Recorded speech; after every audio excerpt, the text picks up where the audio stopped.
할렐루야, 할렐루야, 아멘. 날씨가 많이 더워졌습니다. 몸이 막 지칠 정도로 무더운 날씨가 찾아왔는데요. 점점 날씨가 더워지고 있다는 것은 1년의 절반이 벌써 지나가고 있다는 것입니다. 참 시간이 빠르죠, 여러분. 정말 크게 한 것이 없는 것 같은데 벌써 1년의 반이 지나갔습니다. 이렇게 1년의 절반이 지나가는 이 시점에서 저는 이번 한 주 저의 이 상반기를 한번 돌아보았습니다. 새롭게 시작한 이 교구 사역을 적응하기 바빴던 이 상반기를 또 돌아보고, 또 제게 주어진 또 교육국과 또 중고등부 또 찬양팀 사역들을 쭉 돌아보면서 제가 발견하게 된 저의 신앙의 문제점을 하나 알게 되었는데요. 그게 무엇이냐면 바로 지침과 또 무기력함이었습니다. 여러분, 이 신앙생활하는 가운데 이 지침과 무기력함은 왜 찾아오는 것일까요? 그것은 바로 기쁨을 잃어버렸기 때문입니다. 그리스도인들에게 이 기쁨은 오늘을 살아가게 하는 능력이 되는데, 그 기쁨을 잃어버리니 하루하루의 삶이 지치고 무기력해지는 것이죠. 이러한 지침과 무기력함은 저뿐만 아니라 지금을 살아가고 있는 오늘날 성도분들도 동일하게 경험할 것이라고 저는 생각이 됩니다. 그래서 우리는 그 지침과 무기력함을 넘어서 다시 주님의 능력으로 일어나기 위해서 기쁨을 회복하기 원합니다. 그래서 오늘 본문 말씀을 통해서 이 그리스도인이 누려야 할 기쁨이 과연 무엇인가 를 한번 같이 나누어 보도록 하겠습니다. 오늘 우리가 살펴본 시편 126편은 성전에 올라가는 노래로 소개되어 있습니다. 순례자들의 노래라고도 불리우는데요. 이 시편이 쓰여진 이 시기는 바로 바벨론 포로 해방을 배경으로 쓰여졌습니다. 즉 바벨론 포로 해방 이후에 쓰여진 시입니다. 그래서 이 시인은 예루살렘으로 돌아가는 이 백성들의 이 기쁨을 이 시에 기록하였습니다. 그래서 시편 이 126편은 기쁨이 가득하고 충만한 찬송시입니다. 오늘 본문에서 우리가 먼저 살펴볼 것은 이 그리스도인의 기쁨은 누구로부터 오는가, 무엇으로부터 오는가를 먼저 살펴보기를 원합니다. 오늘 본문의 2절과 3절을 보면 이렇게 고백하고 있습니다. 여호와께서 그들을 위하여 큰 일을 행하셨도다. 그리고 3절에 보면 여호와께서 우리를 위하여 큰 일을 행하셨으니 우리는 기쁘도다. 그렇게 고백하고 있습니다. 이 시편의 이 기자가 기뻐하는 이유는 바로 여호와께서 큰 일을 행하셨기 때문입니다. 그리스도인들의 이 기쁨은 바로 여호와로부터 오는, 우리의 하나님으로부터 오는 기쁨인 것을 오늘 시편 기자는 고백하고 있습니다. 그렇다면 여호와께로부터 오는 이 기쁨은 어떠한 기쁨일까요? 오늘 본문 1절에 나와 있는데요. 우리 한번 같이 읽어보도록 하겠습니다. 여호와께서 시온의 포로들을 돌려보내실 때에 우리는 꿈꾸는 것 같았도다. 2절과 3절에서 고백된 큰 일이 바로 1절의 사건입니다. 1절의 사건은 바로 여호와 하나님께서 바벨론 포로로 사로잡혀 갔던 포로들을, 이스라엘 백성들을 다시 예루살렘으로 회복시키는 그 구원의 사건을 이야기하고 있는 것이죠. 즉 여호와로 인한 기쁨은 바로 여호와께서 구원을 베풀어 주신 그 구원의 은혜로 말미암은 기쁨이다라는 것을 우리는 알 수 있습니다. 이 시편 기자에게는 그 바벨론으로부터의 해방, 자유를 얻게 되는 물리적인 구속을 의미하겠지만, 오늘날 우리에게 이 구원은 예수 그리스도의 십자가의 그 피 흘리심과 부활하심으로 이루신 영적인 그 완전한 구원을 의미합니다. 그래서 우리가 회복해야 할, 지금 이 시기에 우리가 회복해야 될 기쁨은 바로 구원의 기쁨을 회복해야 합니다. 이 시편 기자는 그 이방 민족의 억압과 또 자유를 뺏긴 그러한 고통 가운데서의 해방을 경험하였습니다. 오늘날 우리도 이 사탄의 이 속박으로부터 또 죄와 사망의 이 권세로부터 자유케 되는 구원의 은혜를 경험한 자들입니다.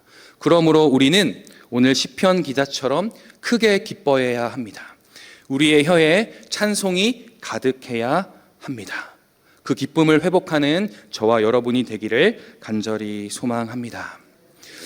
이 구원의 기쁨을 회복해야 한다라는 것을 묵상하며 전 이번 주에 십자가에서라는 찬양을 좀 묵상하게 되었습니다. 아실지는 잘 모르겠지만 이 십자가에서라는 이 찬양의 가사를 읽어드리겠습니다. 십자가에서 그는 내 이름 바꾸셨네. 십자가에서 그는 내 이름 바꾸셨네. 고아에서 아들로, 거절에서 용납으로, 죄인에서 의인으로 바꾸어 주셨네. 저주에서 축복으로, 원수에서 연인으로, 창기에서 신부로 바꾸어 주셨네. 십자가에서 그는 내 이름 바꾸셨네. 십자가에서 그는 내 이름 바꾸셨네. 여러분, 하나님께서 우리의 이름을 바꾸어 주셨습니다. 고아에서 자녀 삼아 주셨고요. 거절에서 용납으로, 죄인에서 의인으로 바꾸어 주셨습니다. 또 저주받은 인생에서 축복으로 바꾸어 주셨고요. 원수에서 연인으로 바꾸어 주셨습니다. 그리고 창기에서 주님의 거룩한 신부로 바꾸어 주셨습니다. 여러분, 그 구원의 은혜를 회복하길 바랍니다. 또 주어진 이번 한 주 동안 그 구원의 은혜를 깊이 묵상하시기를 바랍니다. 아멘. 이러한 하나님께서 우리에게 주신 구원의 기쁨, 이 그리스도인의 기쁨은 두 가지의 특징을 가지고 있습니다. 그 특징 첫 번째는 바로 현재성입니다. 우리가 살펴본 이 시편 기자의 기쁨의 이유는 과거의 사건이었습니다. 그래서 2절에 보면 그때의 우리 입에는 웃음이 가득하고 우리 혀에는 찬양이 찼었도다 라고 이야기하며 과거의 기쁨을 이야기합니다. 그런데 3절에서 여호와께서 우리를 위하여 큰 일을 행하셨으니 우리는 기쁘도다 라고 이야기하면서 지금 기뻐하고 있음을, 과거에 기뻐했던 그 기쁨이 현재의 기쁨이 되었음을 고백하고 있습니다. 이처럼 여호와로 말미암는 기쁨, 그 구원의 기쁨은 현재 기쁘게 합니다. 현재를 기쁘게 하는 것입니다. 그래서 우리 그리스도인들은 그 기쁨의 원리와 그 특징을 잘 배워서 이 과거에 주셨던 그 은혜, 그 기쁨이 오늘의 기쁨이 되게 하는 그 능력을 훈련해야 합니다. 그렇게 하는 것이 또 신앙의 능력이 되는 것이죠.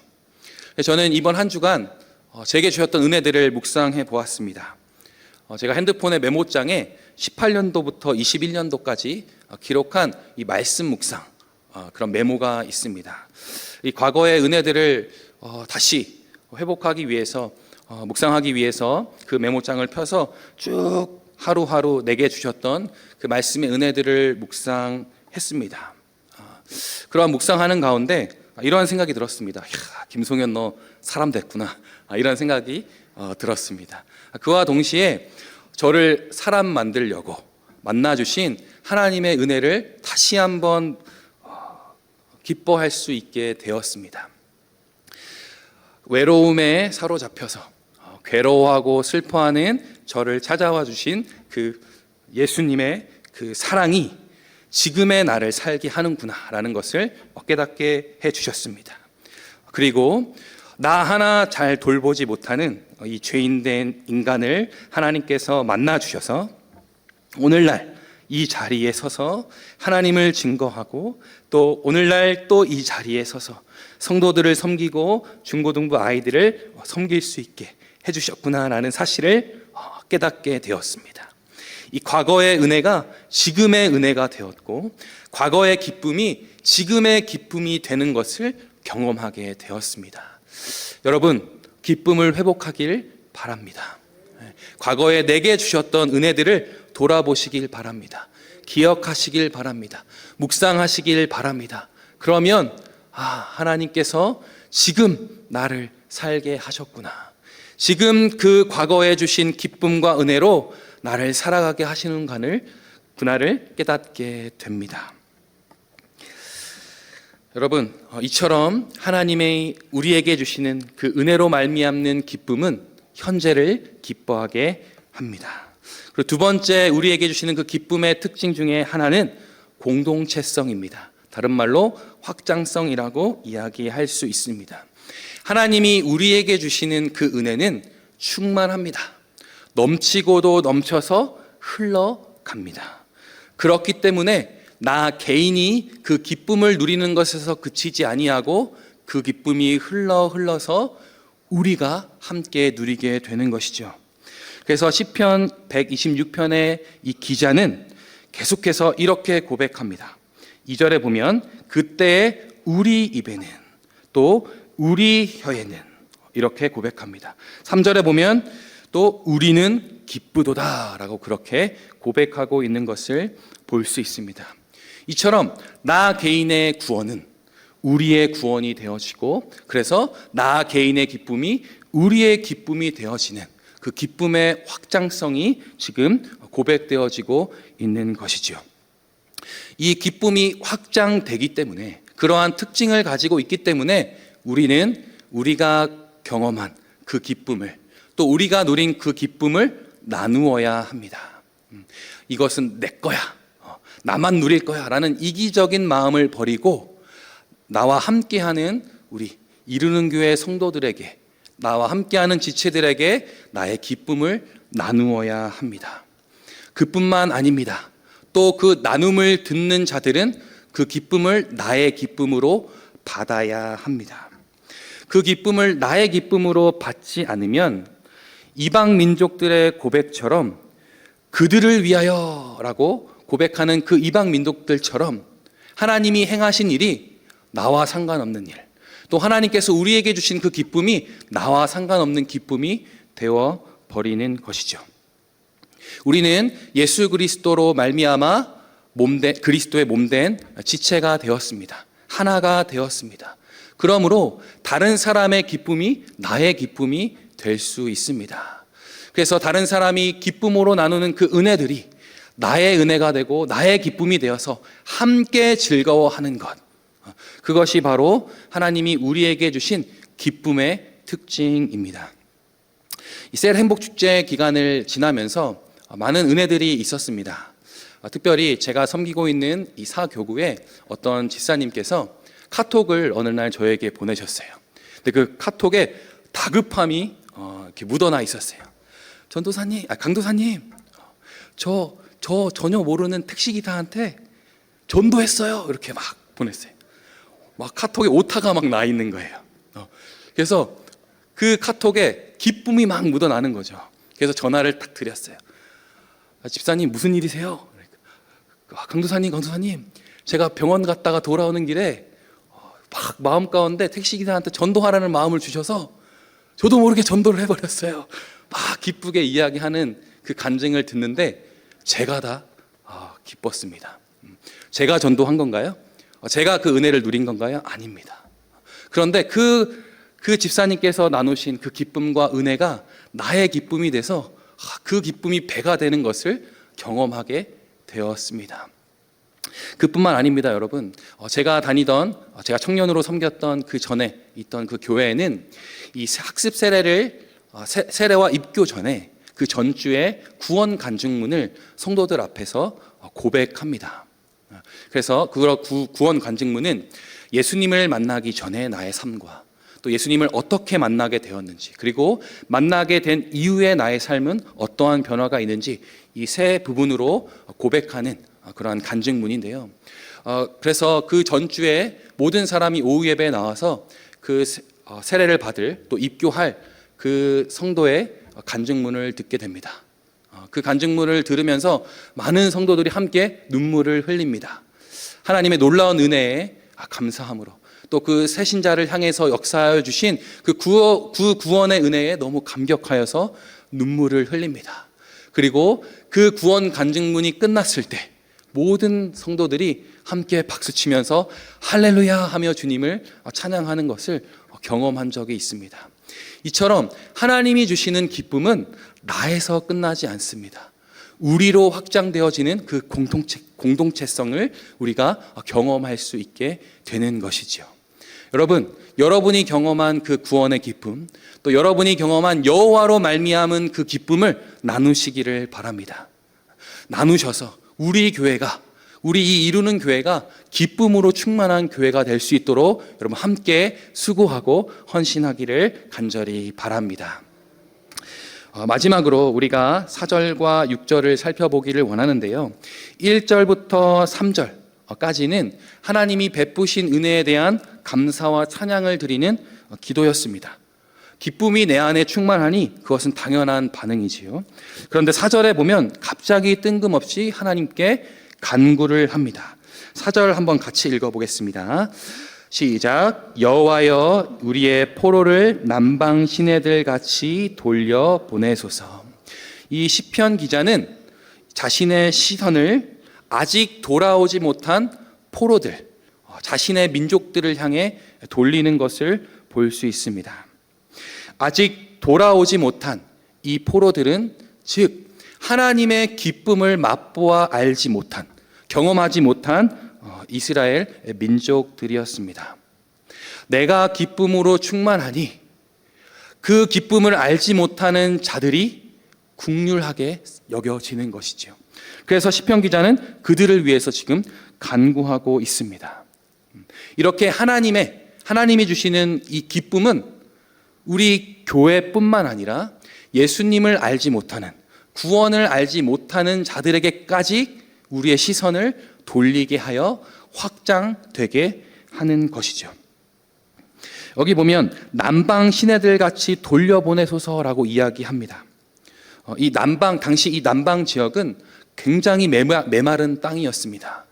그런데 우기 때 폭우가 내리면 강물이 생기고 또 움츠러 있던 씨앗이 꽃을 피우고 열매를 맺게 됩니다.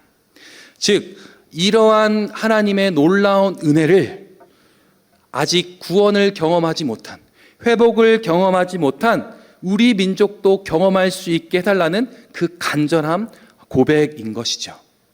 그래서 여호와의 기쁨으로 말미암아 충만한 자는 이렇게 이 복음 전파, 이 구원이 확장되는 것에 대한 간절한 마음을 갖게 되는 것입니다. 그런데 참 아이러니하게도 이렇게 구원을 확장시켜가는 것, 기쁨을 확장시켜가는 것은 하나님 나라에 너무나도 좋은 일이지 않습니까? 그런데 하나님께서는 이 일에 대가를 지불하라고 말씀하십니다. 오늘 5절, 6절 말씀 같이 한번 읽어보겠습니다. 눈물을 흘리며 씨를 뿌리는 자는 기쁨으로 거두리로다. 울며 씨를 뿌리러 나가는 자는 반드시 기쁨으로 그 곡식단을 가지고 돌아오리로다. 시편 기자가 고백하고 있는 그 대가, 그 값은 바로 눈물입니다. 왜 눈물을 흘려야 할까요? 그가 뿌리는 그 땅이 메말라 있기 때문입니다. 그가 씨를 뿌리는 그 땅은 열매를 기대할 수 없는 척박한 땅이기 때문입니다. 그래서 그는 실패를 경험하고 어려움을 경험하기 때문에 눈물을 흘리게 되는 것이죠. 여러분, 세라 행복 축제 기간 동안 여러분이 뿌리는, 복음의 씨앗을 뿌리는 그 땅이 얼마나 척박한 땅인지를 경험하시지 않으셨나요? 내가 수고하고 헌신한 것만큼 열매가 맺혀지던가요? 아니에요. 내가 아무리 수고하고 아무리 노력해도 열매 맺혀지지가 않는 그러한 척박한 땅임을 여러분들은 경험하셨습니다. 그래서 눈물을 흘리는 것입니다. 그래서 여러분, 놀라운 것은 이 눈물은 그냥 흘리는 눈물이 아닙니다. 자기 연민에 빠져서 내 상황과 현실은 왜 이래? 한탄하는 그러한 자기 연민에 빠진 눈물이 아닙니다. 이 눈물은 소망을 담고 있는 애통의 눈물입니다. 우리가 씨를 뿌릴 이 땅은 우리가 보기에 메말라 있고 열매를 기대할 수 없는 땅이지만 그 땅을 기경하셔서 결국 열매를 맺게 하실 하나님이 우리와 함께 있기 때문에 그 소망함으로 우리는 눈물을 흘리며 씨를 뿌리는 것입니다. 하나님이 대가를, 값을 요구할지라도 우리는 그 값을 눈물로 치르며 소망함으로 또 나아가 믿음으로 씨를 뿌릴 수 있게 되는 것입니다. 여러분, 세라 행복 축제 기간 열매가 없으신가요? 낙심하지 마시길 바랍니다. 내가 연약해서, 내가 부족해서 열매 맺지 못했다 생각하지 마시기 바랍니다. 아직 때가 차지 않았기 때문입니다. 여러분의 눈물이 아직 차지 않았기 때문입니다. 하나님께서는 여러분의 눈물을 그냥 낭비하지 않으십니다. 여러분의 눈물을 영양분으로 삼아 열매 맺게 하실 것입니다. 여러분, 값을 치르시기 바랍니다. 눈물로써 우리의 메마른 땅을 적시기를 바랍니다. 그렇게 될 때 하나님께서 우리에게 열매를 맺게 하실 것입니다.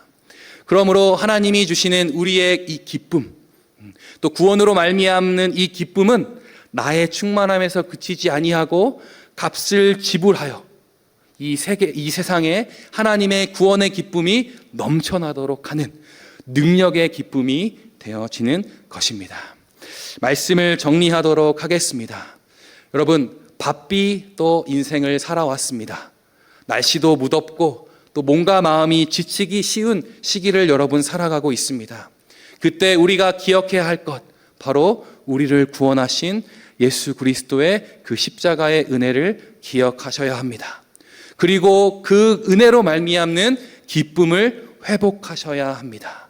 더 나아가 그 기쁨을 나누어서 우리 이루는 교회가 기쁨으로 충만한 교회가 되어야 합니다.